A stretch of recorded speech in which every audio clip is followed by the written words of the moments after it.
The story begins in a time when crowds gathered around Jesus, following him wherever he went. In the midst of all this, there was a woman who had been suffering for 12 long years. She had an issue of blood that would not stop. This was not just a physical ailment, but one that brought with it deep emotional, spiritual, and social pain. She had spent all her money on doctors, but none of them could help her. In fact, rather than getting better, she grew worse. Imagine the hopelessness she must have felt. For years, she had suffered, feeling alone and rejected. She was ceremonially unclean according to the law, meaning she could not participate in religious or social activities. She could not touch anyone or allow anyone to touch her. She lived in isolation, excluded from the community, possibly even rejected by family and friends. It was a life of shame and isolation, a life where healing seemed impossible. But one day, she heard about Jesus.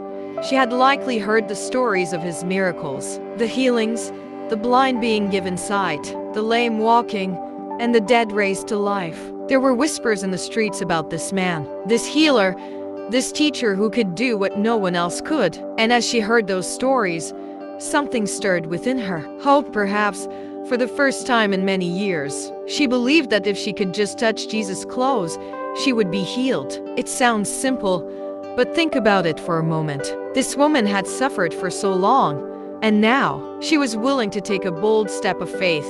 She didn't need to have a conversation with Jesus. She didn't even need to ask for his help. She believed that just by touching his garment, she would be made whole. But that was no small thing. The crowds were pressing around Jesus, and she was just one among many. How could she possibly get close enough to touch him? How could she, an unclean woman, even think about approaching him, given the rules and regulations of society? Yet, she didn't let any of that stop her. She pushed through the crowd determined. Every step, every movement was an act of faith. She didn't let the fear of being seen, the fear of rejection, or the fear of not being healed keep her from pressing forward. She focused on her goal, and that goal was simple: to touch Jesus, to reach out to him with everything she had left. And then, in a moment of profound faith, she reached out and touched his cloak. In that instant, something incredible happened. She felt the healing power of God flow through her. The bleeding stopped. Her body was made whole. She knew it immediately. She was healed. But Jesus, knowing that power had gone out from him, turned around and asked, "Who touched my clothes?" The disciples were surprised at this question. There were so many people pressing around Jesus. How could he possibly know who touched him? Yet, Jesus knew. He knew that in that moment, someone had reached out in faith and received his healing. The woman, realizing what had happened, came forward trembling with fear. She fell at Jesus' feet and told him the whole truth. She confessed everything: her suffering, her isolation, her desperate faith, and how she had touched him and was healed. And then Jesus spoke the words that must have filled her heart with peace and joy. "Daughter, your faith has healed you. Go in peace and be freed from your suffering." These words are not just a declaration of physical healing, but of spiritual healing as well. Jesus called her daughter, a term of endearment and inclusion. In that moment, she was not just healed physically, but restored to a place of belonging. She was no longer isolated. She was no longer excluded. She was now part of God's family. Jesus' words were a declaration that her faith had made her whole, that her perseverance and belief had brought her into the presence of the one who could heal her. In this story, we see a woman who, despite her circumstances, chose faith over fear. She had suffered for 12 years, and yet, she believed that Jesus could heal her. Her faith was not just about the miracle itself. It was about her belief that Jesus had the power to change her life.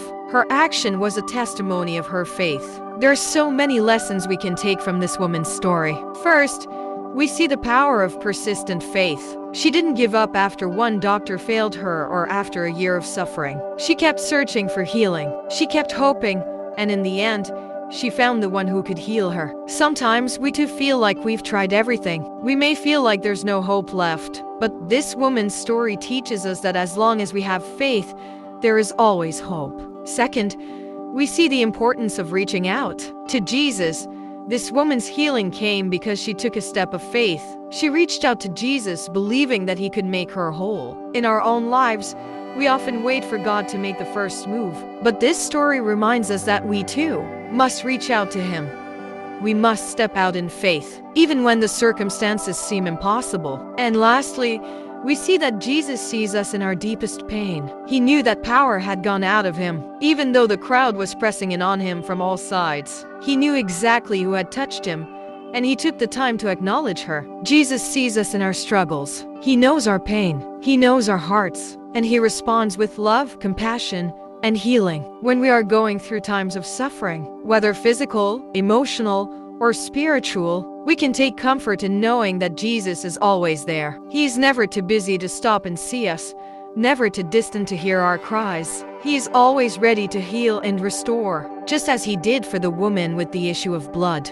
We must ask ourselves, what is our faith like? Are we willing to reach out to Jesus, even in the midst of our pain? Are we willing to trust that He has the power to heal us, just as He healed the woman? Sometimes the hardest part of faith is taking that first step. It's stepping out in belief, even when we don't have all the answers, even when the road ahead seems uncertain. But just like the woman, we can find healing, restoration, and peace when we reach out to Jesus in faith. This story is not just about a physical healing. It's a reminder of the power of faith and the love of a compassionate Savior. Jesus is always ready to heal, restore, and call us His children. And when we reach out to Him, He responds with the same love and healing that He showed the woman in the crowd. Let us remember this story in our own lives, knowing that no matter how long we have suffered, no matter how impossible our situation may seem, Jesus is always there, ready to heal and restore us. Our faith,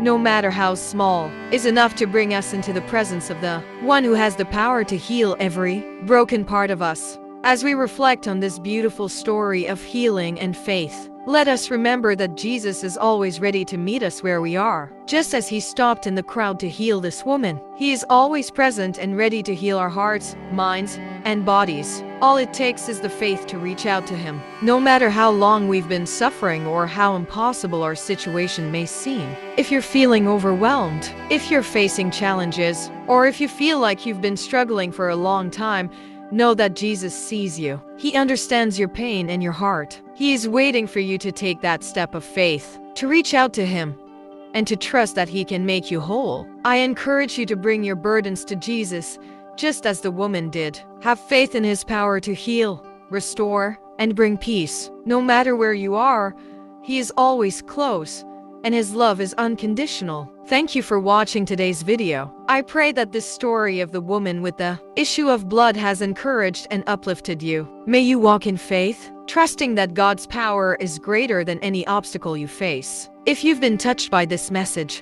I'd love to hear your thoughts or prayer requests in the comments. And don't forget to share this video with anyone who may need a reminder of God's healing power. Stay blessed and remember, faith can move mountains. Until next time, keep trusting, keep believing, and keep walking in His grace.